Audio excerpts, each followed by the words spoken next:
Stage Pass, Institute of Gaming. For more details, contact 7093965965965.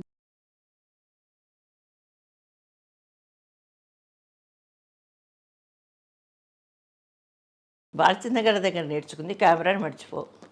అదేవిధంగా cheat చేసి చూడడం ఆయనకు నచ్చదు. ఇప్పుడు మనం ఆర్టిస్ట్ ఇక్కడ ఉంటే ఇటు చూస్తాం ఇట్లా కొంచెం ఇట్లా చూస్తాం. అది కూడా ఒక టెక్నికే. ఎందుకంటే కన్ను అది కూడా చెప్తారు. ఈ బ్లాక్ కనుపాప ఉంది కదా, ఎక్కువ అటు వెళ్ళిపోతే వైటే తెలుస్తుంది, బ్లాక్ తెలియకపోతే స్క్రీన్ బాగుండదు.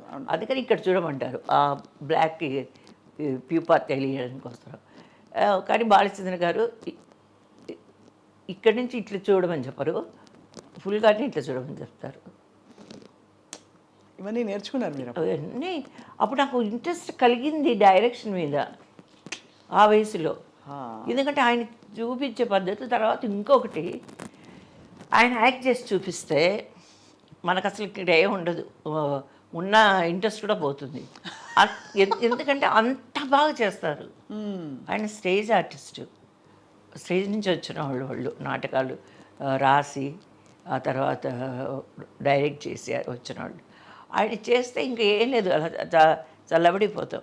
మనం ఏం చేస్తాం, ఈయనలాగా మనకే రాదు, అసలు ఏం చేయగలుగుతాం అని. సార్ ఉన్నారు వాటి పండుగ ఎన్నిసార్లు అయినా చేసి చూపిస్తారు.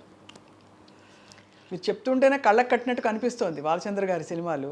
ఎన్ని సినిమాలు చేశాను, అన్ని సినిమాలు. ఆ తర్వాత ఆ సినిమా తర్వాత ఎన్ని సినిమాలు చేశానంటే ఎన్ని సినిమాలు వచ్చాయి, కట్టలు కట్టలు. వై విజయ మెడ్రాస్ అన్ని హీరోయిన్ రోల్స్ ఏనమ్మా, క్యారెక్టర్ లేకపోతే మీరు? అన్ని హీరోయిన్స్ అన్ని హీరోయిన్ గా చేశారు? అన్ని హీరోయిన్స్ చేశారు. ఇది చేసిన కమల్ హాసన్ గారితో. ఆ తర్వాత మూండ్రు ముడిచని శ్రీదేవిని హీరోయిన్గా పెట్టి నేను సిస్టర్ క్యారెక్టర్, మంచి క్యారెక్టరు. దాంట్లో రజనీకాంత్ గారు విలన్ క్యారెక్టర్ అది. ఆ తర్వాత రజనీతో నేను రజనీ గారితో ఆరు పుష్పంగులు హీరోయిన్గా చేశాను, భైరవి చేశాను, నల్లవన్ చేశాను, తనికట్ రాజా చేశాను, రాజాదిరాజా ప్రెగ్నెంట్ టైం. మంచి కరెక్ట్గా 3rd month ఒప్పుకున్నాను, 9th month వరకు షూటింగ్ చేశాను. రాజాదిరాజా కనిపించకుండా కానీ ఎంత బాగా చూసుకున్నాను తెలుసా రజనీకాంత్ గారు నన్ను. ఎంత బాగా చూసుకున్నారంటే, ఫస్ట్ నా మ్యారేజ్ తర్వాత వచ్చారు. ఏవిఎం స్టూడియోలు అన్ని షూటింగ్స్ జరుగుతాయి కదా, హిందీ, తమిళ, మలయాళం అన్నీ జరుగుతాయి ఏవిఎంలో. నేను కూర్చోండి వచ్చి తెలుగులోనే మాట్లాడతాను. ఇప్పుడు విజయ గారు పెళ్లి చేసుకున్నారా, కంగ్రాచులేషన్స్ చెప్పనే లేదు, అది ఇదని మాట్లాడే వెళ్ళారు. అసలు ఎలా చేసుకున్నారా మీరు పెళ్ళి విజయ్ గారు? ఆ టైంలో మీరు పీక్ హీరోయిన్, ఎవరికి ఆలోచన రాదు కదా, మీరు హీరోయిన్ చేసిన తర్వాత మళ్ళీ క్యారెక్టర్ ఆర్టిస్ట్గా వచ్చా తమిళ్లోనే. ఓహో, అప్పుడు చేసుకున్నారా పెళ్ళి? అప్పుడు మన్వాసని భారతిరాజు గారి సినిమా చేశాను. భారతిరాజు గారి సినిమా మన్వాసని. మీ వారిని ఎలా కలిశారు? మా వారిని కలిసింది మా నాన్నగారు. ఎంత ప్రేమ నాకు, అంత ప్రేమ కదా. మా నాన్నగారు చనిపోయిన తర్వాత జస్ట్ పలకరించడం కోసం, తమిళ్లో దుఃఖం విసారికరదు అంటారు కదా, అట్లా తెలిసి మా నాన్నగారు చనిపోయారు అని తెలిసి మా నాన్నగారు మా ఫ్యామిలీని జస్ట్ పలకరించడం కోసం వచ్చారు.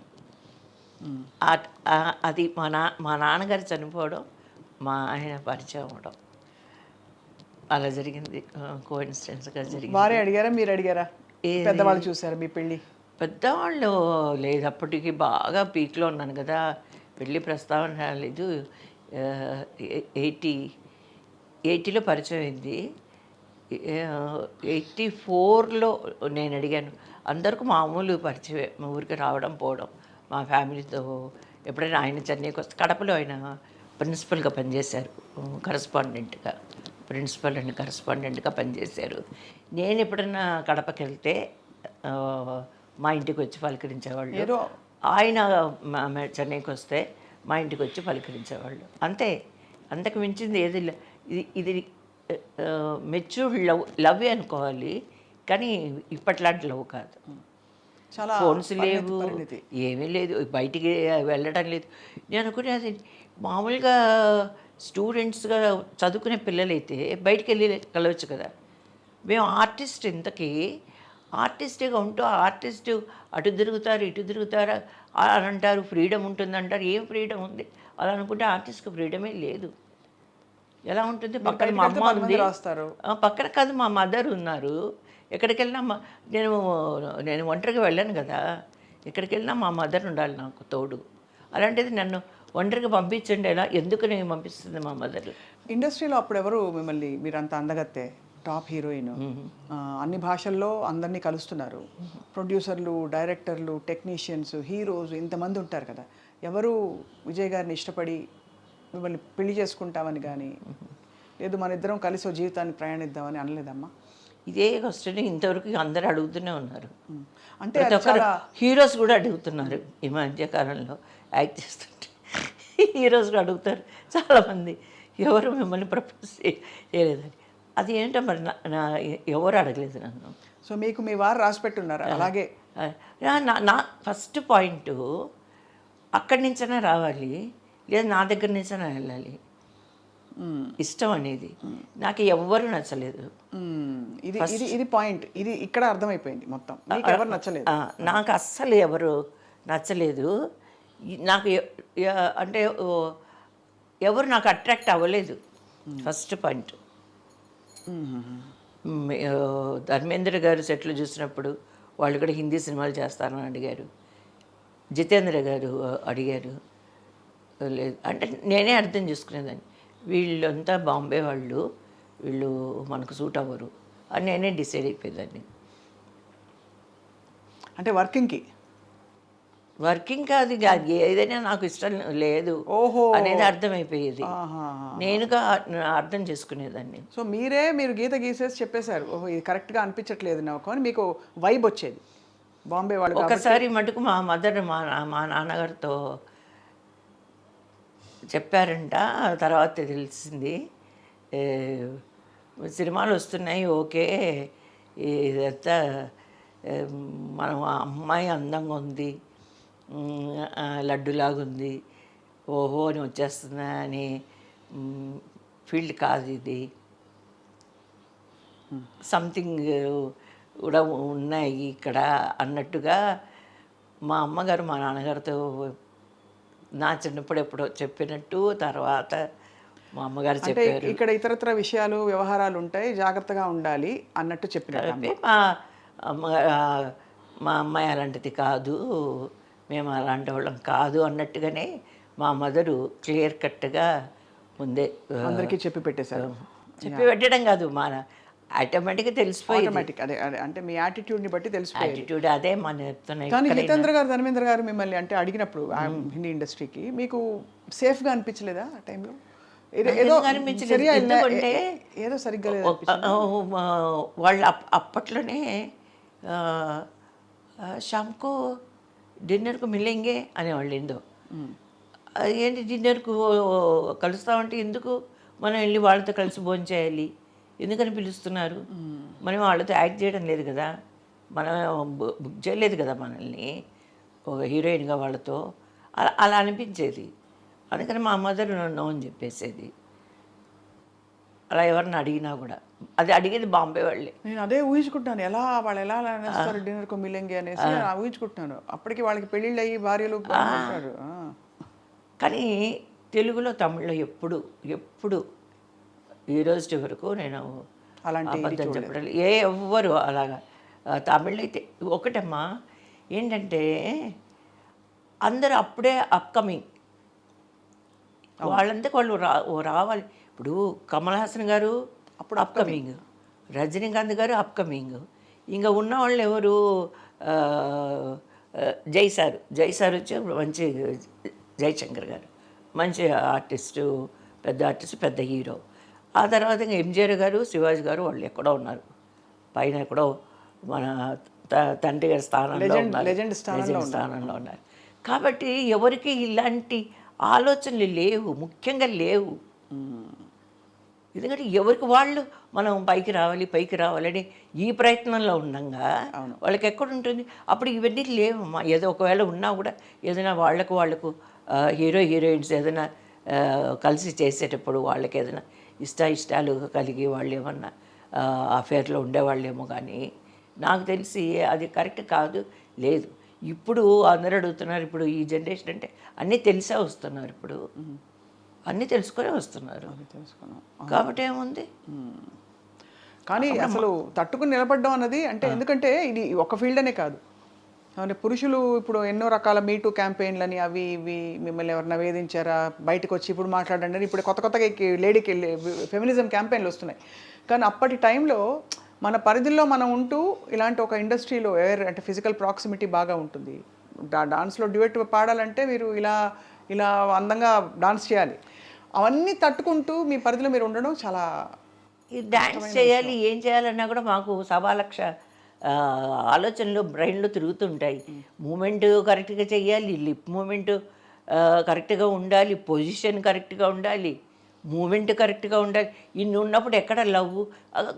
నా ఫ్రెండ్స్ అడిగేవాళ్ళు, ఇలా పట్టుకొని యాక్ట్ చేసేటప్పుడు ఏం ఫీలింగ్స్ ఉండవని. నా బొంద ఫీలింగ్స్ ఏమి ఉంటాయి, మా బాధలు మా కష్టాలు మాకు తెలుసు. ఆ ఎండల్లో అలా పట్టుకొని యాక్ట్ చేసేటప్పుడు కరెక్ట్గా మార్క్కి కరెక్ట్గా నిలబడాలి.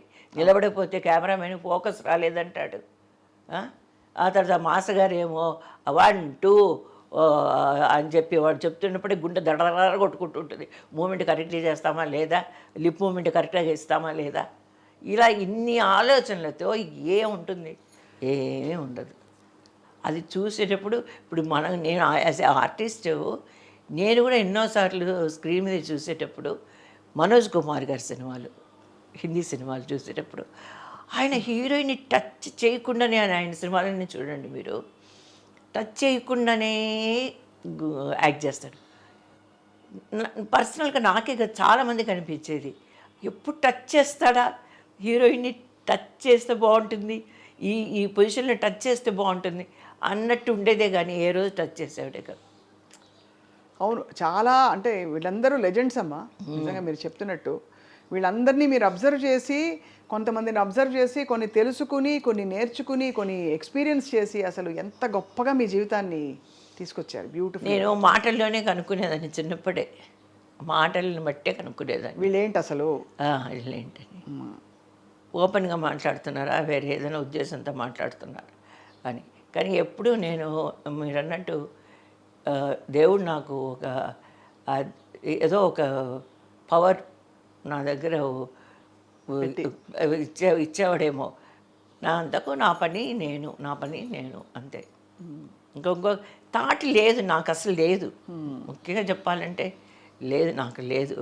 ఒకవేళ అలా ఉంటే తప్పేం లేదు. నిన్నేముంది, ఈయన లవ్ చేశాను, ఈ ఫెయిల్యూర్ అయింది, ఈయన లవ్ చేశాను, ఫెయిల్యూర్ అయిందని చెప్పుకోవడానికి. అవును, తప్పే ఉంటుంది. అడుగుతున్నారు చిన్నప్పుడు మీకు ఏమైనా క్రష్ ఉందా అని అడుగుతున్నారు ఇప్పుడు ఈ మధ్యకాలంలో. అలా చెప్పడానికి ఏముంది, చాలామందికి మామూలుగా ఉంటే ఉంది అని చెప్పుకుంటున్నారు కదా, చెప్పుకోవడం తప్ప. మీ వారి మీద క్రష్ అని అర్థమైపోయింది నాకు. ఎందుకంటే మీరు అప్పటి నుంచి చాలా మీకు వెన్నంటే తోడయి ఒక గొప్ప సపోర్ట్ సిస్టమ్గా ఉన్నారు మీ వారు అంటారు. అసలు గ్రేట్. నిజంగా నా జన్మలకి ఈయన నాకు భర్తగా ఉండాలి అని నేను కోరుకుంటాను ఈ రోజు వరకు. ఇలా అన్నారు. అంతే, అంత గొప్ప వ్యక్తిత్వం. ఏంటి వారిలో నచ్చిన మీకు గుణం ఏంటి? మీ వారిలో నచ్చిన గుణం? అన్నీ నచ్చిన గుణాలే. చాలా చూసుకోవడం, చాలా సాఫ్ట్ నేచరు, చాలా చారిటబుల్ అంటే ఆయనకు ఆయన ఒక్క పైసా ఆయన ఒక్క పైసా ఖర్చు పెట్టుకోరు. మేము ఏదైనా బలవంతం చేసి, నేను మా అమ్మాయి బలవంతం చేసి ఇది కొనుక్కోండి అంటే తప్పదు. ఇది కొనుక్కోకుండా ఈ డబ్బుని వేరే ఎవరికైనా హెల్ప్ చేస్తే ఎలా ఉంటుంది అనేదే ఉంటుంది ఆయన ఆలోచన ఎప్పుడు. ఆ రోజు నుంచి ఈ రోజు వరకు ఆయన ఆలోచన అదే. ఎందుకు డబ్బు వేస్ట్ చేయడం, దీన్ని వేరే విధంగా ఎవరికైనా హెల్ప్ చేయొచ్చు కదా అనుకుంటారు. మనం ఒక చిన్న సాక్రిఫైస్ చేస్తే ఒక లైఫ్ ఏదో కొంచెం వాళ్ళకి హెల్ప్ చేసినట్టు ఉంటుంది కదా అని అనుకుంటారు. సాఫ్ట్ నేచర్, కోపం. అన్నిటికంటే ఎక్కువ మిమ్మల్ని ఫ్రీడమ్ ఇచ్చి మీకు సపోర్ట్ చేశారు కదా. మరి నేను ఆయన్ని 100% నమ్మాను. నాకు అసలు అనుమానాలు అనేది లేదు. నేను ఇప్పుడు చెప్పడమే అలాగా. ఆయనకు నేనేంటో ఆయన ఫుల్గా ఆయనకు తెలుసు. కాబట్టి ఆయన అది అది ఇంపార్టెంట్. అదే అందరు అంటారు. సినిమా ఫీల్డ్లో అందరికీ ఆల్మోస్ట్ అందరికీ తెలుసు మా ఆయన గురించి, ఆర్టిస్టులందరికీ తెలుసు. మీ ఆయన లాంటి హస్బెండ్ దొరికితే మేము గుడి కట్టి పూజ చేసుకుంటాం అన్న ఆర్టిస్టులు కూడా చాలామంది ఉన్నారు, తెలుసు. కానీ మా ఆయన ఏమంటారంటే, వాళ్ళంతా నన్ను అంటున్నారు, అది కాదు, క్రెడిట్ నీకు వెళ్ళాలి, నువ్వు ఇలా ఉన్నావు కాబట్టే కదా నేను ఇలా ఉన్నాను అని అంటారు. నువ్వు నన్ను చక్కగా చూసుకోవడం, నీకు నా మీద ప్రేమ అన్నీ ఉండి నువ్వు కరెక్ట్ సిన్సియర్గా ఉన్నావు కాబట్టే కదా నేను నీకు సిన్సియర్గా కరెక్ట్గా ఉన్నాను. అందరు నన్ను అంటారు కానీ తప్పు, నిన్ను ప్రైజ్ చేయాలి అని మా ఆయన అంటారు.